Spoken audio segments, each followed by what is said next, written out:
नमस्कार दोस्तों, ASB news India के डिजिटल पैनल आपके अपने Facebook page, YouTube channel Amrish Baliyan पर आप सबका हार्दिक स्वागत है, अभिनंदन है।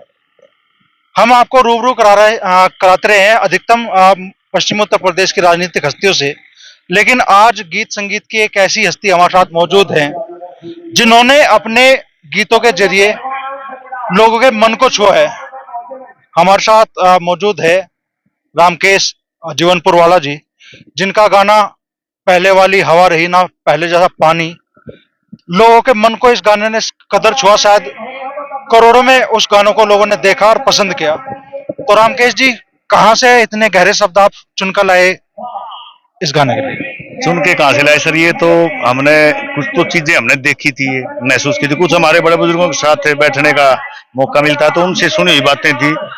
और ये गीत सिर्फ इसलिए मेरा बनाने का मकसद था कि अपनी संस्कृति को, अपनी सभ्यता को, अपनी चीजों, पुरानी चीजों को हम आगे आने वाले नए बच्चे याद रखें, इसलिए ये गाना बनाया। तो ये लोगों को बहुत पसंद आया और बड़ा अच्छा लगा जी। अच्छा, गायन के क्षेत्र में आपकी शुरुआत कैसे हुई? ये बालकपन से ही होता है जी। मैं जब 5वीं 6वीं क्लास में था तभी से मेरे गुरुजी हैं रणबीर बड़वासनिया जी, रागनी गायक, तो उन्हीं को देख करके मेरे को गाने की मतलब वो लत लगी, या इसको जो भी लोग चस्क लग गया। और तभी से बस फिर सोचते थे कि हमारे गीत भी लोग सुने, हम भी लिखें, और आहिस्ता आहिस्ता करते करते फिर ये हो गया जी। आज करोड़ों लोग आपके दीवाने हैं, लेकिन ऐसा तो नहीं कि इतना बड़ा मुकाम आपको ऐसे ही मिल गया, संघर्ष तो आपको भी करना पड़ा होगा। अब देखो, अब इसको संघर्ष कहो या मैं तो संघर्ष नहीं मानता, क्योंकि ये काम करने में मुझे आनंद आता है, और जहां आनंद आता है वहां संघर्ष नहीं कह सकते, क्योंकि बड़ा ही मजा आता है ये काम करने में। अब उसको संघर्ष भी अगर आप कहो तो वो अलग बात है, लेकिन मुझे संघर्ष नहीं लगता। आपकी पारिवारिक बैकग्राउंड कैसी थी? बहुत अच्छी है, खेती बाड़ी का काम है, और पूरा बहुत अच्छा परिवार है।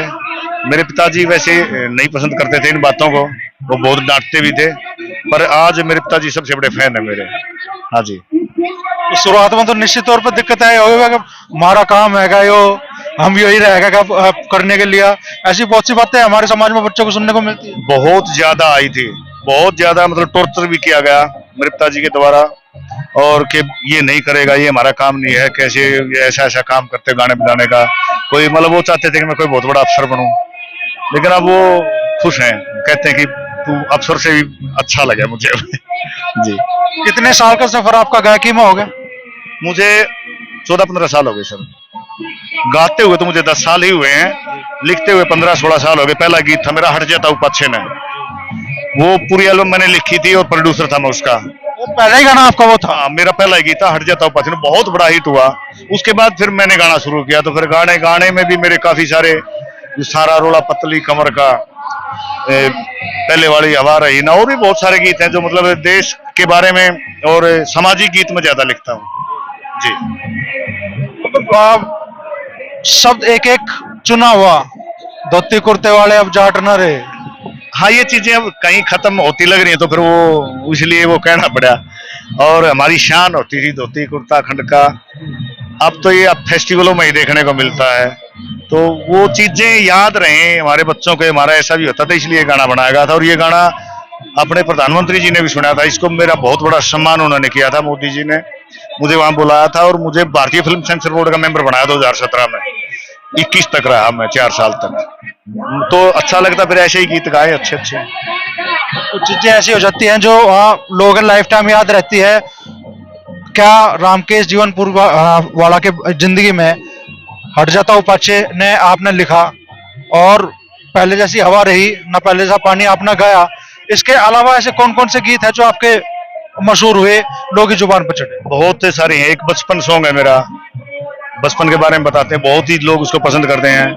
मैं भारत बोल रहा हूँ, कितना बदला देश, बहुत सारे गीत हैं, मतलब 150-200 गीत गाए होंगे मैंने, और सभी को बहुत लोग पसंद करते हैं और अच्छा लगता है। यहाँ आपके इलाके के सांसद हैं मेरे, बहुत अच्छे मित्र हैं, संजीव बालियान जी, वो बहुत पसंद करते हैं मेरे गीतों को, और हमारा बड़ा ही पारिवारिक रिश्ता मेरे उनके साथ है। वो गीत सुन के मतलब है ना, इतना उन्होंने प्रेम दिया कि अभी हमारा मतलब पारिवारिक रिलेशन है, घर पे आना जाना सब बहुत अच्छा है।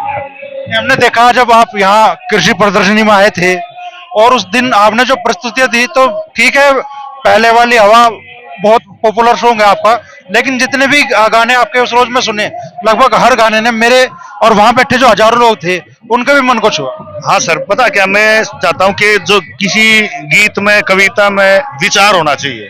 अगर उसमें विचार नहीं तो फिर वो निरर्थक है, उसको मत गाओ। हमारे दादाजी कहते थे जगन्नाथ जी कि विचारहीन बात तो कहनी नहीं चाहिए, ना कोई ऐसी कविता करनी चाहिए। तो कोशिश करते हैं कि उनके पद चिन्हों पर चल के, उनके आशीर्वाद से हम कोशिश करते रहते हैं कि अच्छा कर पाए। अच्छा, रामकेश भाई, आखिरी सवाल मैं आपसे करना चाहूंगा। आज का दौर स्वार्थ का हो गया, संयुक्त परिवार अब गिनतियों पर रह गए, और समाज के बीच में, परिवार के बीच में जो बिखराव है, उसे आप किस तरह से देखते हैं? इस बिखराव को रोकने के लिए आप क्या संदेश लोगों को देना चाहें?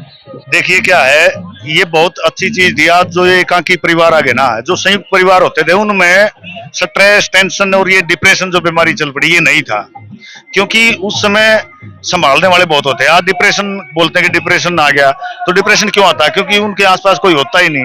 वो किसको कहें, कौन उनकी मदद करे, सब स्वार्थ का ही हो गया। स्वार्थ संसार में रहा, और बीमारी कुछ ना, समझदार से बैर भला, मूर्ख से यारी कुछ ना। तो स्वार्थ को जब छोड़ के आदमी काम करेगा तो डिप्रेशन आएगा ही नहीं। और वो आपस में प्रेम करके, चाहे समाज है, चाहे परिवार है, चाहे देश है, हम सबको एक मानेंगे ना। जब हमारे अंदर अहंकार नहीं होगा तो डिप्रेशन नहीं आएगा। डिप्रेशन का कारण सबसे बड़ा अहंकार है। जब हमारा घमंड टूटता है तो दर्द होता है, उससे फिर आदमी डिप्रेशन में आता है, वो फैसले लेने की शक्ति को खो बैठता है और फिर वो बर्बाद हो जाता है। जब संजय बालियान जी कावड़ यात्रा ले गए तो एक गाना उनका चला, यूपी की सारी जनता चाहे संजय बालियान ने, आपने गाया है? हाँ, मैंने गाया था, बिल्कुल। भाई साहब के लिए एक दो गाने गाए हैं मैंने। और संजीव भाई साहब भी मतलब एक जमीन से जुड़े, इतने मतलब साधारण व्यक्तित्व है उनका। वो कभी लगता ही नहीं कि इतने बड़े मंत्री भी होंगे, क्योंकि उनके अंदर एक बहुत अच्छा इंसान है। सबसे पहले तो मंत्री बहादुर की बात है, और उनसे बातचीत होती रहती। कई बार उनका फोन आता है, कभी हम करते हैं, और कभी आ जाते हैं मिलने, उधर जाते हैं तो वो आते हैं घर पे भी, हम इधर आते हैं। ऐसा लगता है उस गाने को, जैसा आपने बिल्कुल दिल से गाया है कि यूपी की सारी जनता चाहे संजीव बालियान ने। हाँ जी, बिल्कुल चाहती। मैं देखा, क्योंकि मैंने यहाँ घूमा था, पीछे इलेक्शन में भी आए थे, जब विधानसभा का इलेक्शन था, तो हम पैदल, बारिश थी बहुत ज्यादा, ऐसे ही मतलब खूब जनता इतनी पीछे थी। और वो दिखता है, वो 2-3 बार से जीतते आ रहे हैं, तो उसे पता ही लगता है कि वो उनको जनता चाहती है। तो ये है रामकेश जीवनपुर वाला जी। इनके गीत तो कहते ही हैं कि आपस का जो प्यार है, परिवारों की जो एकता है, वो बनी रहनी चाहिए। और ये संदेश आज रामकेश जीवनपुर वाला जी हमारे साथ इंटरव्यू में भी समाज के लोगों को दे रहे हैं।